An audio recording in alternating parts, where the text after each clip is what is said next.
Since we've been gone for a while, I guess we could just riff for a while. Honestly, yeah, like just riff, talk about like stuff that's happened. Like, well, let's do the usual intro first, and then we'll just go from there. What's going on, everybody? Wonderful Welcome to MPR. we'll be commentating the Westchester golf tournaments. He has chosen to use a number 2 mashie, which I do not think is an actual kind of club, so we'll see how it goes.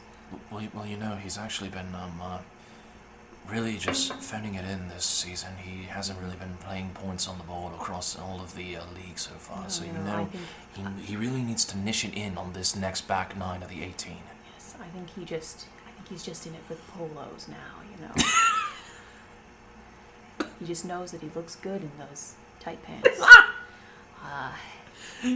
You guys can tell that we have been we've missed doing this. We've been away from the microphone for a while, and also you could probably tell I know nothing about golf. Is there such a thing as a number 2 mashie? I don't know. Let us know. I was impressed that I knew that a mashie was a kind of club, honestly. Or is it another word for a club? I don't know. I don't. Phone in with your criticisms. I don't know. My boss golfs all the time. Regular customer of mine who is basically the head chef and owner of a restaurant across the street from where I work golfs.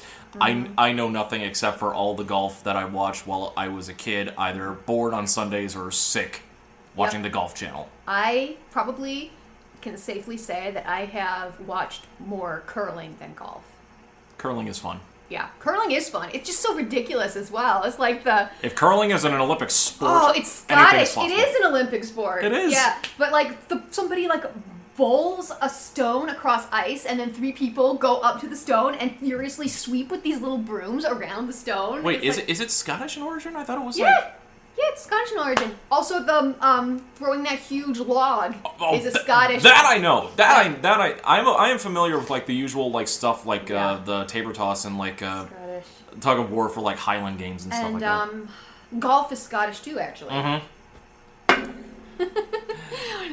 So that Robin Williams thing. It wasn't a sketch. It was more like a bit. Yeah. Where he was talking about like how golf must have been invented by Scottish people. I hit a ball into a gopher hole. Oh, really? And it's like, oh, well, how far away was it? Oh, it was like 1,000 yards away. There were all sorts of sand and water and shit in the way. You put it with you mark it with a little flag to give you hope. I miss Robin Williams every day. Oh man. You can tell that we've missed you guys. Welcome back to the General Geekery podcast. For those of you, Back in black! we are literally we're both wearing black. We are actually both wearing black. So we are technically back in black today. This is, of course, the podcast where we love to geek out about all that we love to geek out about with no remorse. No regrets! And with all of the enthusiasm in the world. You're cracking me up today, man.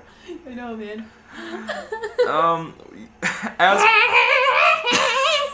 Can we calm down on AC/DC for a bit? Can we what? Can we calm down on the AC/DC for a bit?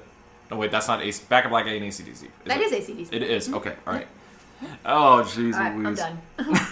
As always, we are your hosts. I'm Donald Kaczynski, your resident coffee ninja by day, actor, gamer, and streamer by night. And with me, she is our resident artiste extraordinaire, dice slinger magnificent, and the resident video game inept. It is Hannah Kubiak. Hello there.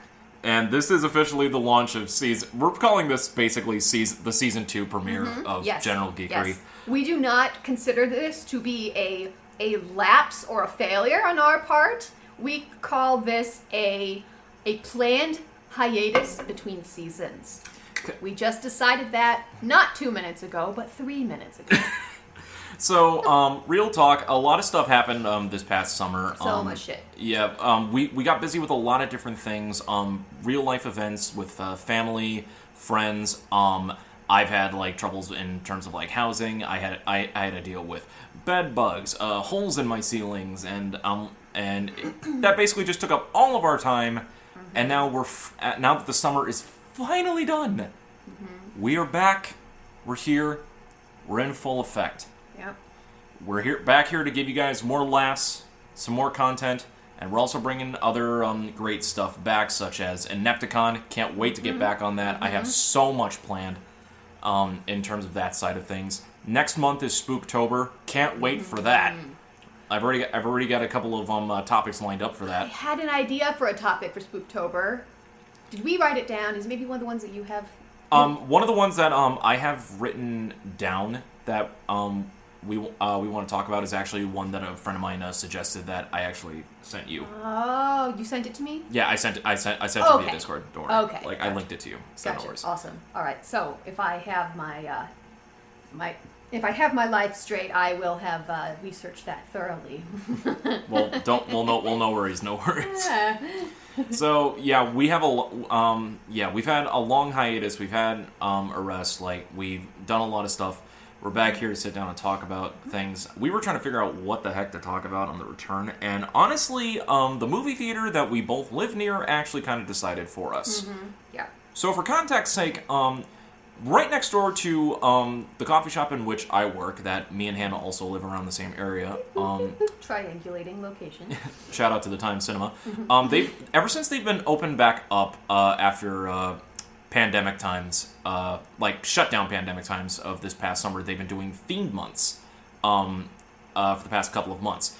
July was Sci-Fi Month, in which we saw the original Star Wars trilogy on the big screen. That was a lot of fun. Oh, that was excellent. August, they did an 80s month. We went to go see Airplane. I'm so sad that we missed out on seeing Big Trouble in Little China on the big screen. No, that's Andrew Kelly's favorite. I wish we could have brought him and then talked about it here. We'll figure it out. Maybe March will just do like a movie pick madness. Who knows? Cool. Yeah. And this month, they decided to do Spielberg's September after the director Steven Spielberg, and they are playing some of his biggest hits in the theaters, including they're doing screenings of E.T. the Extraterrestrial, Close Encounters of the Third Kind, and the original 3 Indiana Jones movies, which we actually saw the first one last week, which was a lot of fun. A lot of fun. Sure did, Fräulein. That guy is so creepy. Oh my gosh. Yeah. Ugh. He reminds me of like a villain from one of the Tintin books. He does! Oh, jeez! He actually kind of does! Yeah, he looks like... Yeah, he looks like... Looks like if the Monopoly man shaved and was evil. He looks like the human German version of Mr. Planters. Yeah. The peanut mascot. Oh no, yeah, and I also just said the Monopoly guy. So yeah, they look kind of similar, those two. Makes sense. Wait, isn't Mr. Planters a peanut? Yeah, like I said, the human version of Mr. Planters. Oh, okay, all right. And the human version of the Monopoly man, because the Monopoly man is actually an extraterrestrial. Yeah. Close encounter! Close encounter! So today we decided the second kind? Third kind? I hear the fourth kind's a what thing? A what? The what? The what and the what? So anyway, we're talking about Steven Spielberg today. You know. We decided to bring back General Geekery Season 2. We decided, you know what, some of our favorite episodes to talk about have always been like director spotlight episodes. And so let's talk about Steven Spielberg, because that's a director we have not touched yet. And this is arguably one of the most influential filmmakers of all time. It's hard to dispute that. Yeah. I'd say that he is one of the most influential. I mean, out of all of them that came out in out of the 70s, of filmmakers, like you have people like George Lucas. Oh, jeez. Oh man, there's so many. I keep thinking of them off the top of my head. It's the one who did oh my goodness, we've done all this talk about like movie directors in Tarantino? No, not Tarantino. The other one. The other one. Not Pulp Fiction. What am I? That's Tarantino. Yeah, I know. The other one that we've talked about. I forget who did The Departed. I'm supposed to. The Departed. Martin Scorsese. There we go. Yeah, I was like, de Blasio, like De Blah, Martin Scorsese, yeah, the other one who did a bunch of like in your face violence sort of things. The Departed is such a good movie. Yeah, it is. Like people that like rose to prominence with like major films of like that in the 70s, like George Lucas, Martin Scorsese, Francis Ford Coppola, like, and Spielberg has one of the largest and probably most diverse resumes among all of them. Yeah. Spanning both television and film. I'm sure that people do not actually realize how many Spielberg movies they have actually seen. There's so many. Yeah, I feel like if we went through the list of it, like how many are there? How many are there? All right, so there is his first film that he worked on was an amateur film called Firelight that was all the way back in 1964. Okay. And the first film that really got him to prominence, his theatrical debut was Sugarland Express, and then a year after that was Jaws. That was his second movie. Jaws was his second, theatrical film. And that is a great movie. And the third one was Close Encounters of the Third Kind. All right. Also pretty good. And it greatly impacted my love for mashed potatoes. Indeed. The 1980s were kind of the time where he really started taking off because that was the time of Indiana Jones, E.T. the Extraterrestrial. Even though he was not a director for it, but he was an executive producer for the Goonies. Let's see. Oh yeah, Hook, Last Cruise. Hook? Yeah, he directed Hook. Oh, I'm surprised about that one. Yeah, and then that goes into the 1990s, which also goes Hook, the first two Jurassic Park films. Yep. Schindler's List. Schindler's List. Saving Private Ryan. Oh, Schindler's List. I cried so much. Yep, me too. Schindler's List. Like the 80s and 90s are like peak Spielberg. And then he's done like other stuff all into today, including Ready Player One and the recent theatrical version of West Side Story. Oh, yeah, that's right. Did he direct that one? What was it called? It was Super 8. Was that him?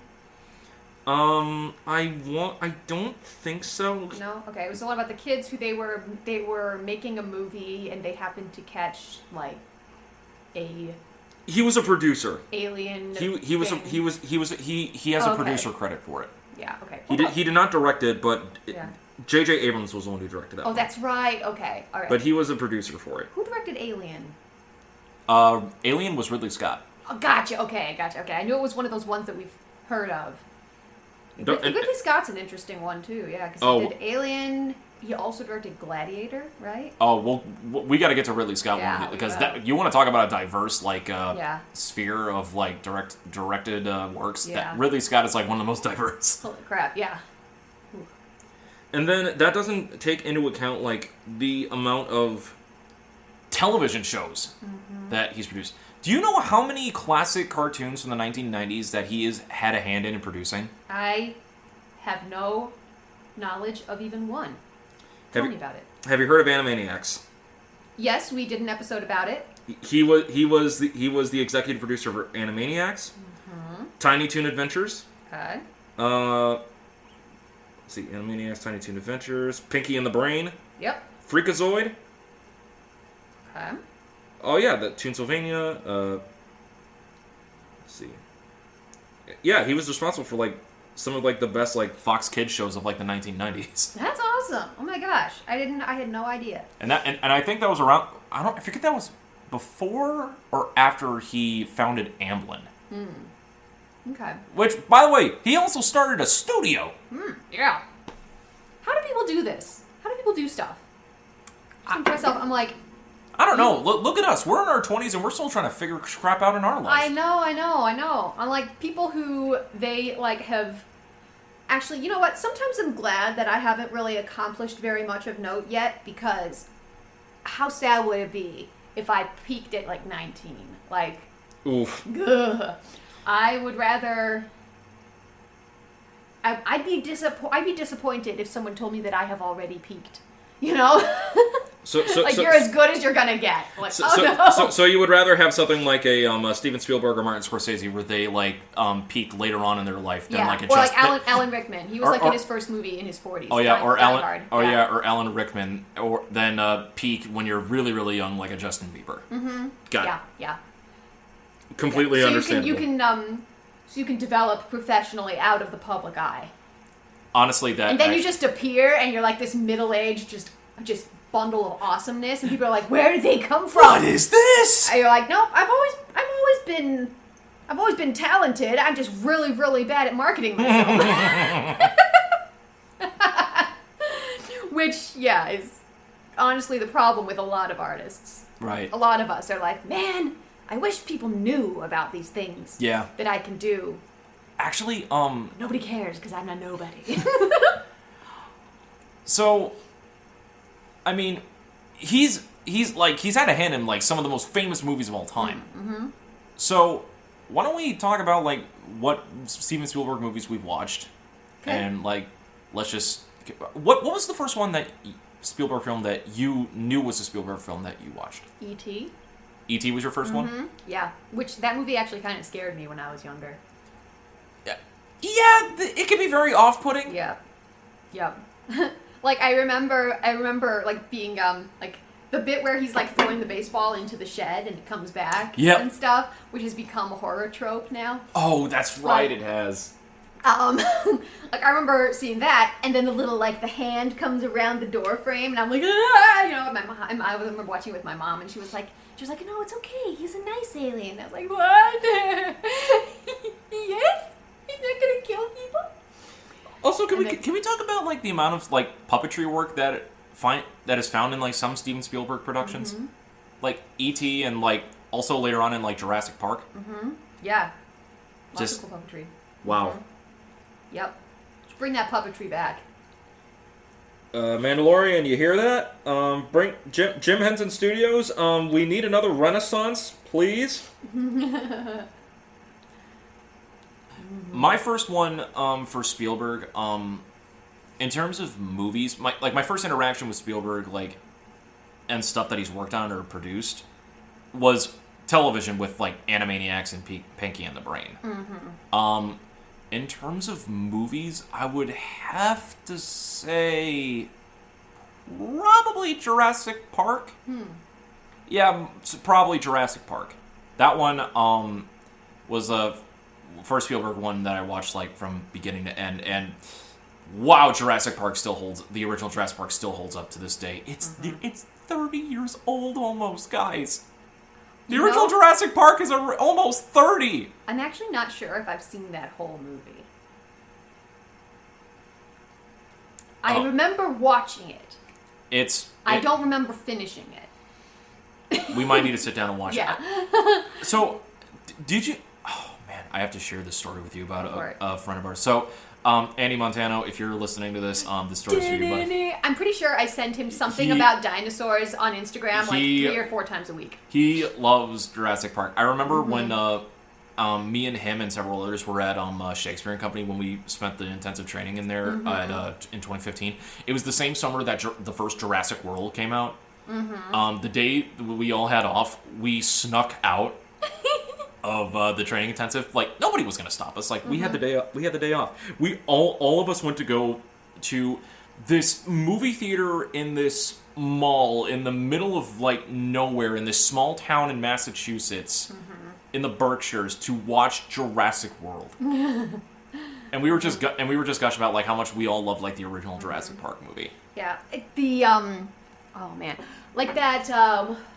I guess it's called a reel now. I get mixed up on what they're all called now, like TikToks, GIFs, memes. Memes, the ones that do not move. Okay. Me. It's pronounced meme. But the one that people do where you know how there's like a bar that goes across the screen and it'll freeze stuff as you go, and somebody like picks up their cat and raises it, and it will become like this long-necked thing. Welcome to Jurassic Park. Like, yes. I've seen like a whole bunch of those. Holy effing crap, it's a dinosaur. Never gets old. It will never get old. Oh my gosh. Okay, this is totally unrelated to Jurassic Park, but my favorite reel that's going around right now is the one where it'll do that the very beginning of that song where it goes like, "Where are you?" and then like this really frazzled looking cat will just appear and be like, "I'm over here."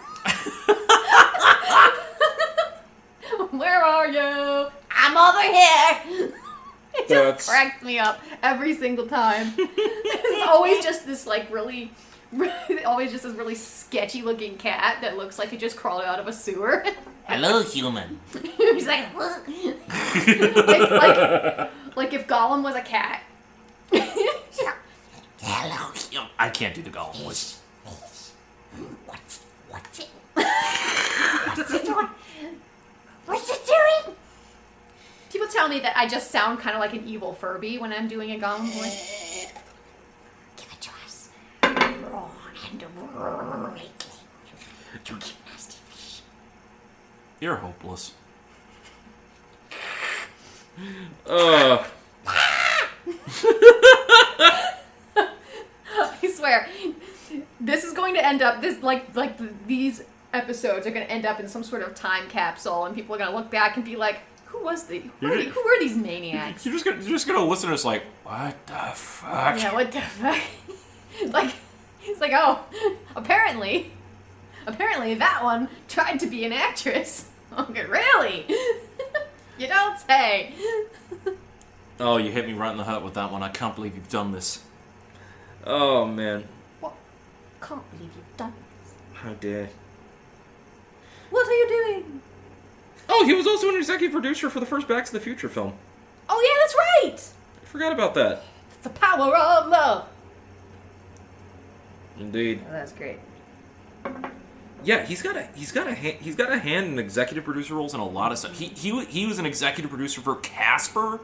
Oh wow. Men in Black. Did he have anything to do with Ghostbusters?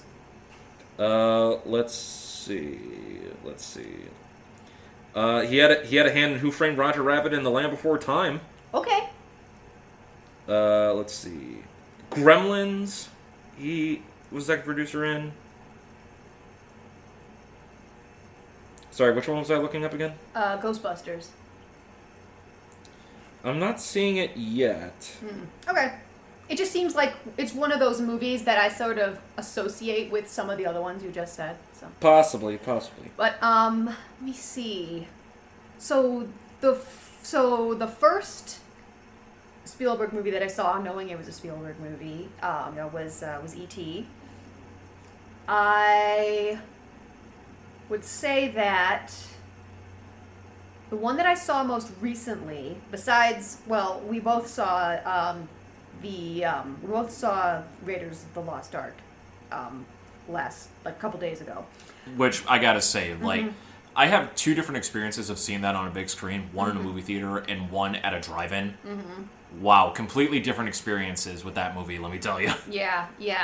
And let me see. Yeah, so besides that one, the one that I most recently seen was Jaws, which I watched with my mom, and I think we actually talked about it on our podcast, on the SPLANCHNIC podcast. So, fun fact, a couple of weeks ago, during opening weekend of the recent Dragon Ball Super film to be released in theaters, me and my friend Lawrence, we went to go see that at a Marcus Cinema. They were doing like special screenings for the next couple of weeks. I think it's missed by now, of Jaws.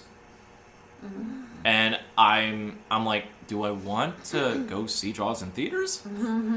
Like, honestly, I've spent more money seeing films in theaters, like literally this past summer, than I have done in 2020 and 2021 combined. Probably also because you've been dragging my broke ass along with you.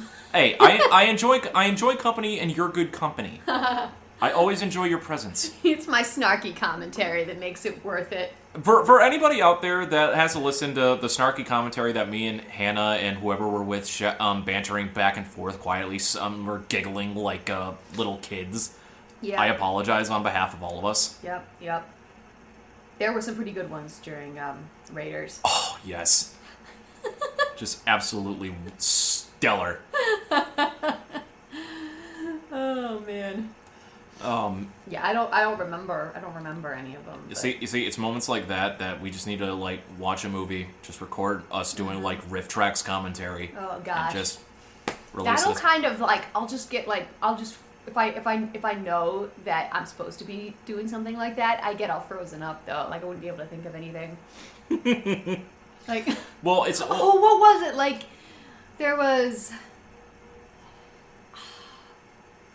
something like it was they were on the pirate ship and they were like making out and stuff.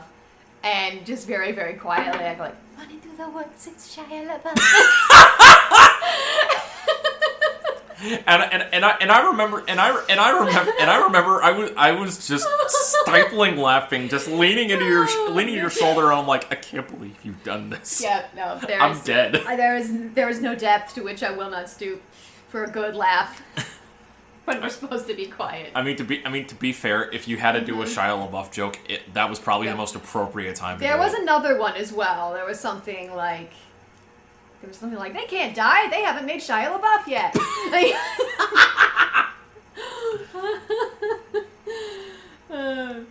Like when he's like sitting drinking with the monkey or whatever. Oh no! When It's like when all the gin joints in all the cities in all the world. Oh, Casablanca. Oh wait, the moment that I got you up was when they first introduced Marion doing the drinking contest, and I'm like, you see, this, ladies and gentlemen, is why Europeans should never ever underestimate a Midwesterner during a drinking competition. Yep. Yep.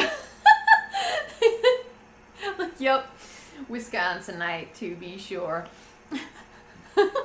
Oh, definitely. From the amount of liquor that she could hold. I mean, she nearly drunk the Frenchman under the table. Oh, yeah, it was ridiculous. And I like how they set that up too, because like as soon as like he got out the bottle and they were going to drink together, you're like, you remember, you're kind of like, oh yeah, I know her plan. It's like, oh, okay, fam, drink this motherfucker under the table. Mm-hmm. Let's go. Oh man, yeah. Oh, that's good. Yeah, you could tell we have a lot of fun when we go watch movies. Yeah. Or like, yeah, the thing that you forget, I forgot how funny that movie was. Yeah, it's like, so and just like so goofy. Like it's like it knows it's being ridiculous. Like what was it? Like the the thing where the Nazi guy with the bald one. The bald, pasty, bespectacled guy. The one that burned his hand. The one that burned his hand, which, yeah, slowest reflexes ever, that man. Like, how long did he hold on to that medallion for? But, that was what made me laugh, was when, when he held up his hand, he was like the next time you see him, and he holds up his hand to wave. Yep. And you said, so I'm thinking about getting this as a tramp stamp. Oh, I did say that. I was like, oh my gosh, dude. But anyway, that guy, when he comes into the tent and he takes off his jacket and then he takes out this chain with rods on it, and you're kind of like, oh my gosh, this is such a gnarly torture device. And then he like puts it together and it's a hanger for his coat. And then you're just like, what?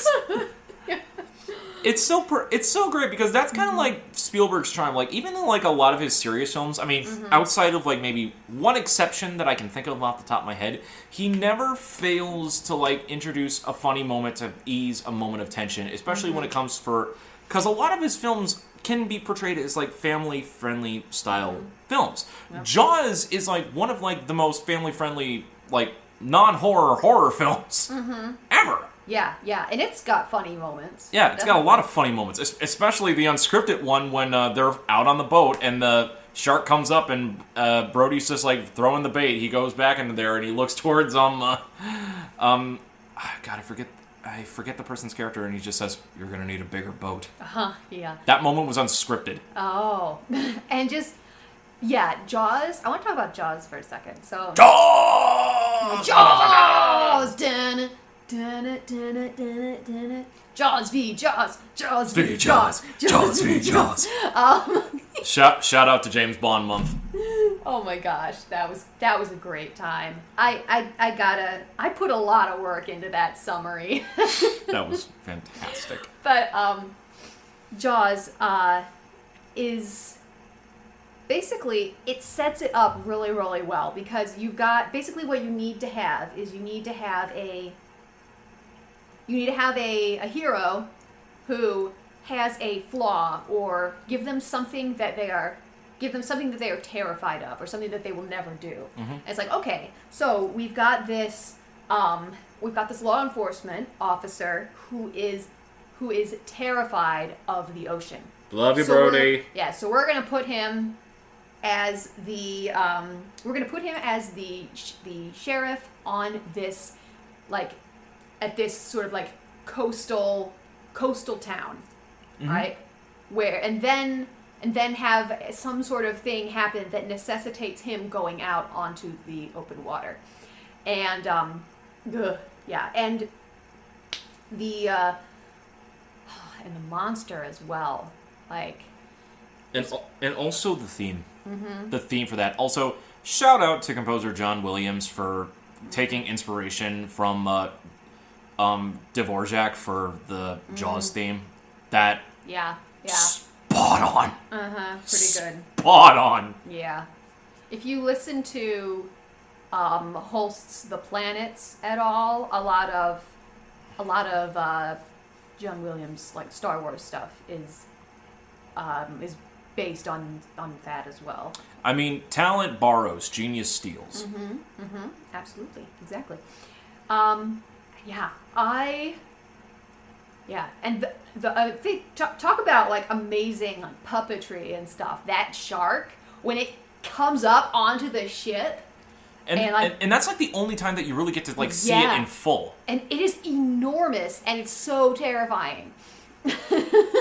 And like the scene where it's just eating Quinn alive, it's just like, oh yeah, so gruesome. It's so good. great. So good, yeah. And it follows the rule that most horror movies need to abide by in order to sell itself seriously, is atmosphere. Jaws has a unique atmosphere to it.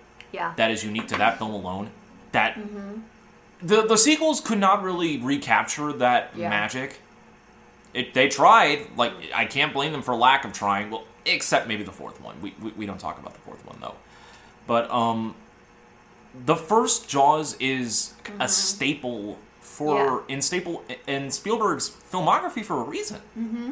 It's so fantastic. Yeah, and the idea of sort of stranding them on this boat in the middle of the ocean with this monster out there is just like classic sort of horror stuff. And that's like, just the third. And that's just the third act. Yeah, it's like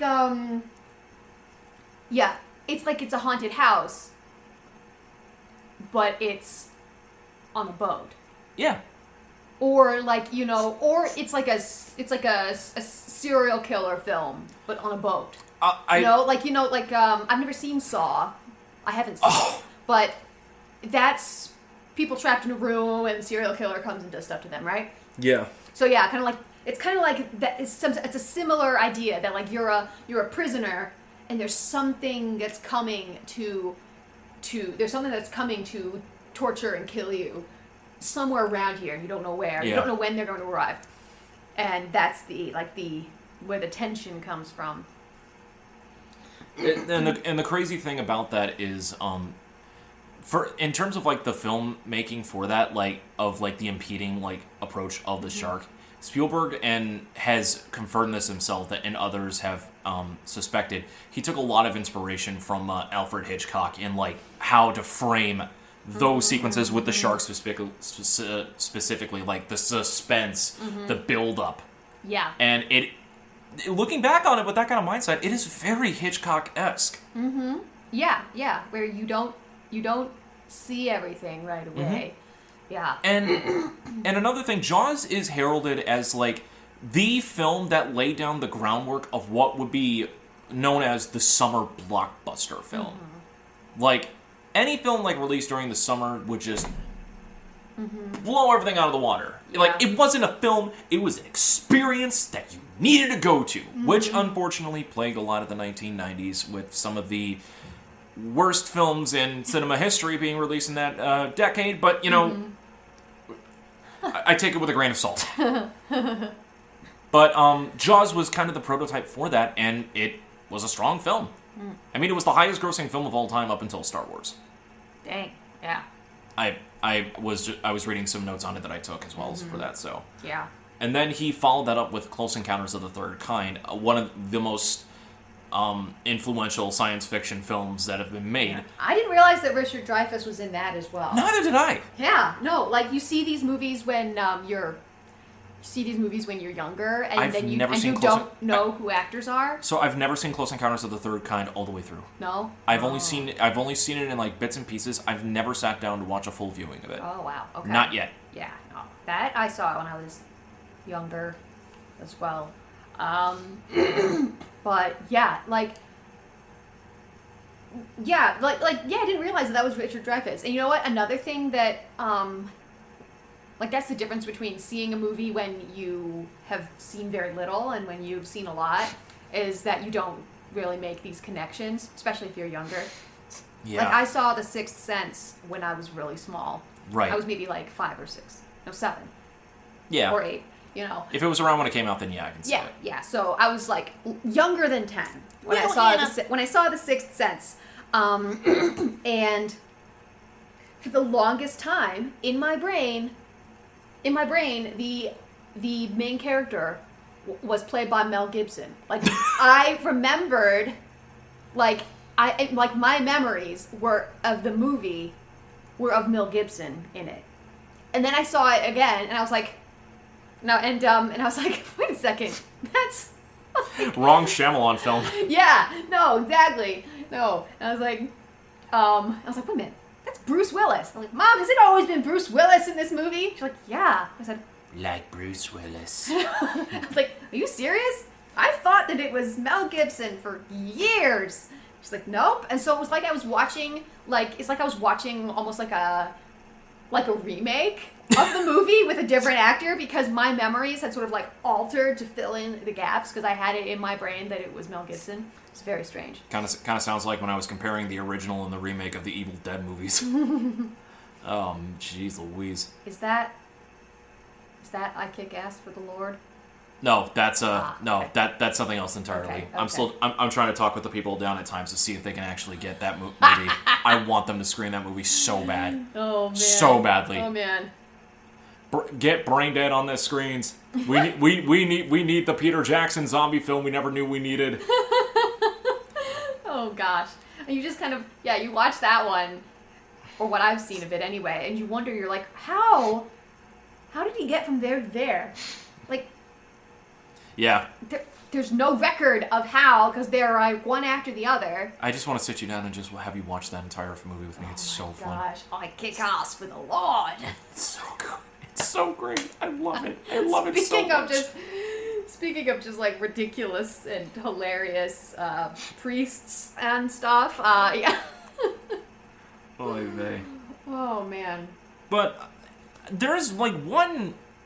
I don't know if I would call him a black sheep in all of his films, but there's one outlier in all of his films that kind of is very, very different from everything that he did before or afterwards. Because a lot of his films are usually more family focused, kid friendly, even if they go around the science fiction route. And this one, I was beating around the bush. Let's just talk about it.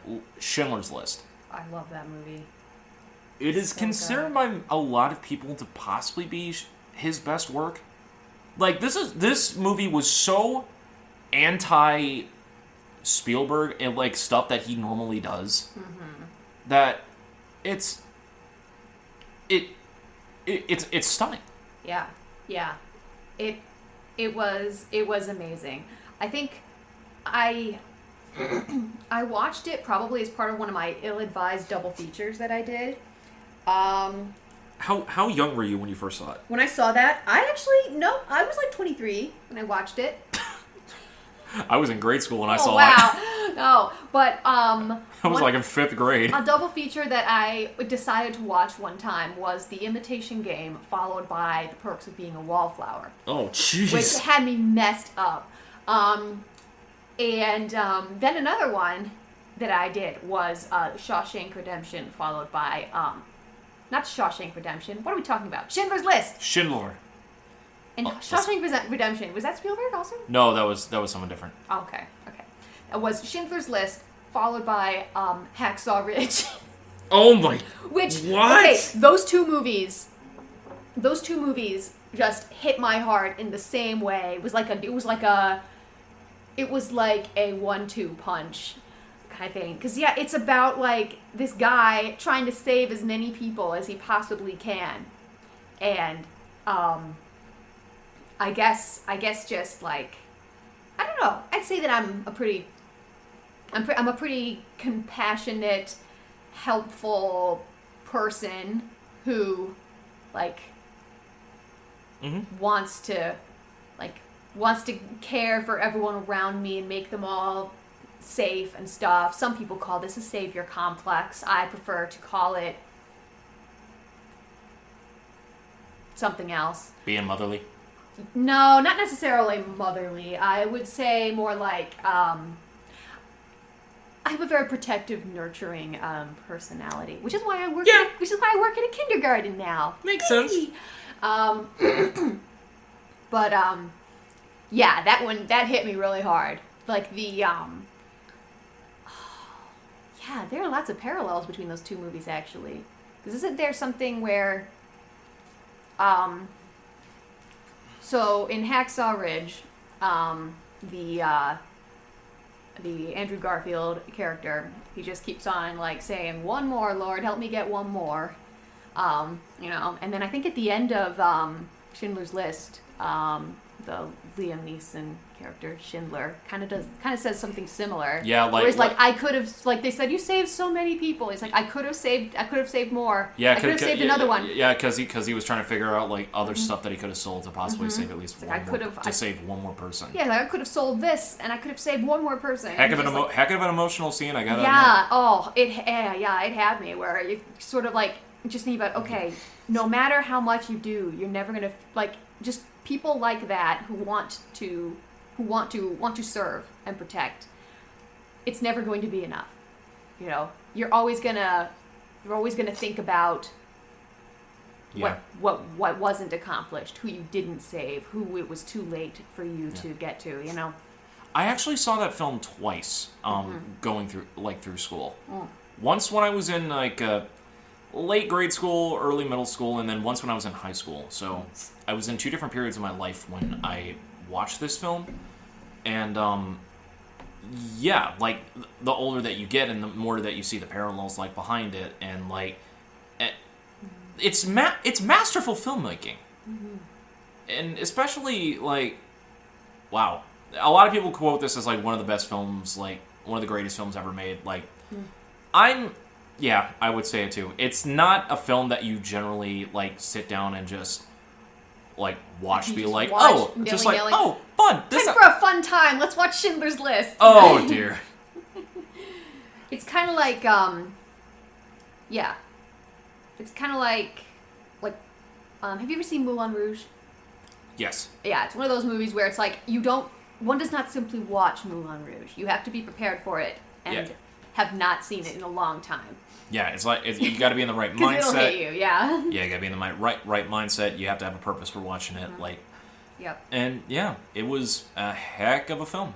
Heck of a film. And I don't know, like war movies really get me too. I don't know why. Saving Private Ryan. That's also Spielberg. I haven't seen that one, mostly because Really? basically I know what like those kind of like the like war movies, like Hacksaw Ridge and all these things, all the movies about like soldiers and brotherhood and like fighting side by side and like being in danger and losing people and coming safe home and missing the ones that you left behind and all of that. It just gets me to my core. So I have to I haven't watched those like movies like Saving Private Ryan and other ones like that because I'm like, remind me never to show you Full Metal Jacket. because I'm like, I don't really feel like having an emotional breakdown right now about the people that I can't save, you know? Right. Yeah, Saving Private Ryan is like another outlier in Spielberg's thing because it is a war movie, and I mean the film starts off with like a film retelling of the Normandy invasion, like them storming Omaha Beach and just getting run down. Yeah, but no, Hacksaw Ridge. Hacksaw Ridge I've seen, but Saving Private Ryan, Dunkirk. I haven't seen either of those. They're on my list. Haven't seen them yet. But yeah, that kind of shows like the diversity of that, like what Spielberg has done. Yeah. As so a from director. Animaniacs to Schindler's List, he's very diverse. I mean, so much so that like in 1981, he like we said earlier, he started his own production company, Amblin Entertainment, which has gone into like DreamWorks and like all this stuff that has created so much like movies and content like ever since. Did you know originally Amblin Entertainment was originally going to produce and create the 1996 Doctor Who movie? No, I did not know that. Have you not heard this story? No, I didn't know. Okay. All right. So, for those of you who don't know, we've done an episode of Doctor Who before. I'm a huge Doctor Who fan. Love the series. When the series was axed off and put on hiatus by the BBC in 1989, there were talks about getting film, like making a film of the Doctor Who movie. The person who who got the rights was working for Amblin Entertainment at the time. Okay. He got the go-ahead in order to try to create the television movie, but there was a lot of different disputes going on with like bad script writers, script editing, until Spielberg decided he could not help produce the film, and the person who was behind the project eventually took the project and went to Fox, which became the Fox television movie Doctor Who. Gotcha. Okay. So Amblin Entertainment, Steven Spielberg, has a history with Doctor Who. Nice. Oh, man. It's actually kind of nuts, like how influential, it's almost like Kevin Bacon numbers. It's like, how can you connect this back to Steven Spielberg in one way, shape, or form? Right, yeah. And honestly, yeah, a lot of people, a lot of creatives and directors have quoted Spielberg as being, big influences for them. Yeah. Hold on. I have an entire list right here. And honestly, some of them is kind of surprising. And I'm like, aren't you guys kind of technically contemporaries? I mean... And, he was influenced by Hitchcock. We already know that. Yeah, he was influenced by Hitchcock, but he also influenced and gave inspiration to people like Martin Scorsese. Yep. Okay. Werner Herzog. Stanley Kubrick. Oh, okay. Kevin Smith. For those who have not seen Clerks. Let's see. J.J. Abrams. Peter Jackson. So many... I can see that. Powerhouses in terms of directorial names in the past decades that we've been alive. Yep. Yeah. That have been influenced by Spielberg's works. And he's still going today. Yep. This man is still creating. I mean, let's be honest. A lot of his films are considered all-time classics and are considered some of the best films in their respective decades. Yep. Like E.T. the Extraterrestrial, Jurassic Park especially. I mean, Jaws, the list just goes on. And on and on and on and on. And realistically, these are going to be films and works, and even stuff in television, like Animaniacs and that he had a hand in helping produce, are time capsules in time that are just going to stand the test of time because of the amount of work that was put into all of this. Yeah. And it's kind of insane, but also awe-inspiring. That you can create this many creative works and have all of them be memorable, quotable, and influential in more than 3 decades. Yeah. Yeah, that's amazing. Not a lot of people can say that. Very few people can say that they were influential for a decade. Oh, wow. Weird Al, but... Weird Al, Jim Carrey basically dominated the 90s. but barely anybody can say that for like 3+ decades, they've put out a consistency of work that has kept them memorable and helped influence so many others and helped produce other notable films on the side. Like, we just talked about the films that he had a hand in, like, directing. But in terms of stuff that he has produced, he has produced the entire Back to the Future trilogy. Yep. He produced Who Framed Roger Rabbit, which is basically the film that reinvigorated 2D hand-drawn animation and kickstarted the Disney Renaissance in the 1990s. Yep. He is... Yeah. I mean, he's well worth the star on the Hollywood Walk of Fame that he has. He's well worth all the awards that he has gotten, gosh darn it. And I always look forward to, like, watching some of his films whenever I get the chance. I mean, I'm still planning to go see one more Indiana Jones film. For those of you that don't know, Last Crusade is the one I'm going to go see. Oh, it is my favorite Indiana Jones film. Oh. Sean Connery is a goat. Sean Connery. The power of Sean Connery. Sean Connery. Connery. Sean Connery. James Connery. I mean, Sean. Bond. I mean, Sean. Sean Bond. James Connery. Bond. Flashback to a previous bit. Sean Bond. Oh, you fake. Any closing remarks? No. That's it. Just looking forward to seeing The Last Crusade later in the month. Next week is next week for us is going to be The Last Crusade because this week is Temple of Doom. And I do not mind forgoing Temple of Doom because that one is not. Me neither. That one's very weird. Yeah, like the action's good. The action is good, but it does not age well. I think it actually ages more poorly than Kingdom of the Crystal Skull. Like those are two big duds on Steven Spielberg's dime. Huh. Like I might get flack for it, but I would rather sit through Kingdom of the Crystal Skull more than the Temple of Doom. Unless it's like the last third of Temple of Doom. The last third of Temple of Doom is at least salvageable. But oh man. Oh, it just gets rough with every single viewing. Especially the Feast at the Palace. I'm just sitting here like this is just so. Is that the chilled monkey brains thing? Oh, okay. Yeah, all the racially insensitive, like not actually what they would probably eat things just because it appeals to the white demographic of people being prejudiced. Oh, yeah, I don't miss that version. I don't miss that version of the 80s. Or even the 90s. Or even the early 2000s. Or the future. or possibly what comes in the future. Oh, I need bleach. I need bleach to wipe my brain of all that. Oh, man. I need bleach to wipe my brain of a great deal. We need something to save us. Quick, Indy, do something cool with the whip. Okay, there we go. We're good.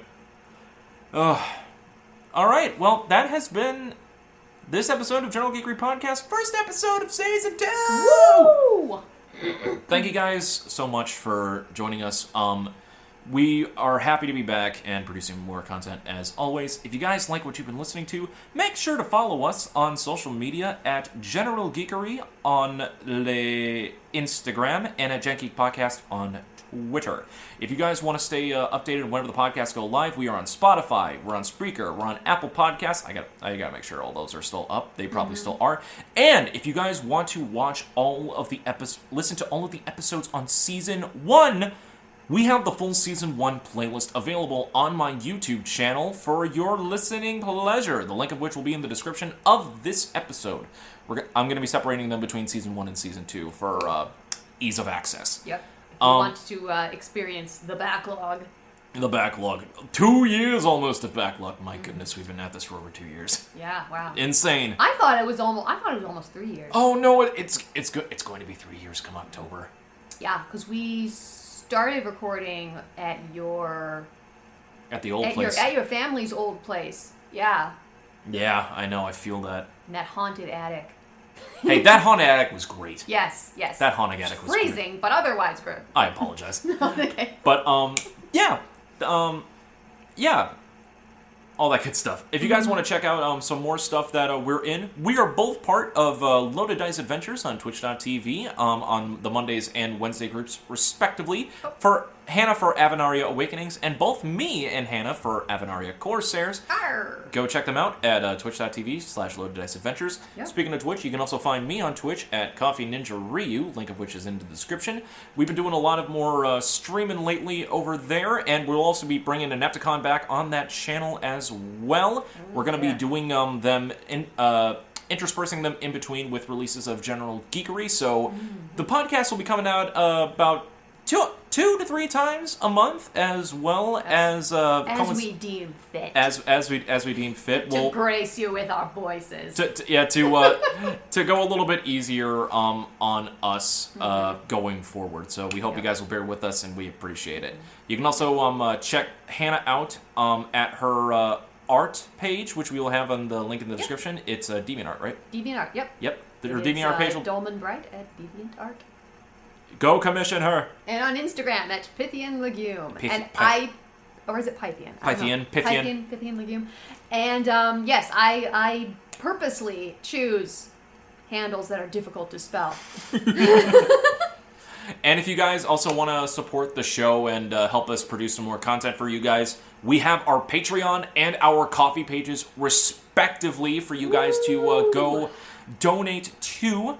And it'll help us create some more content for you guys, upgrade some stuff for the podcast, get some new things going for Inepticon, and we can also get some more content going on. Maybe movie commentary reactions. Yeah, now that we're not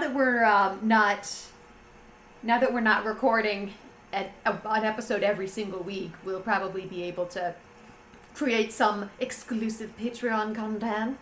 We'll figure it out. I have some ideas about how we can produce it, but awesome. we'll workshop it later. All right. This has been episode 1 of season 2 of General Geekery. Our return back talking about Steven Spielberg. Thank you guys so much for tuning in and listening. For Hannah Kubiak, I'm Donald Kaczynski, and until next time, my dear geeks, enjoy the movies however you see fit, but always remember to keep your geek on. Always. Clink clink. Clink clink. Oh, that was a beautiful clink clink. Yes. Adios, amigos. Bye-bye.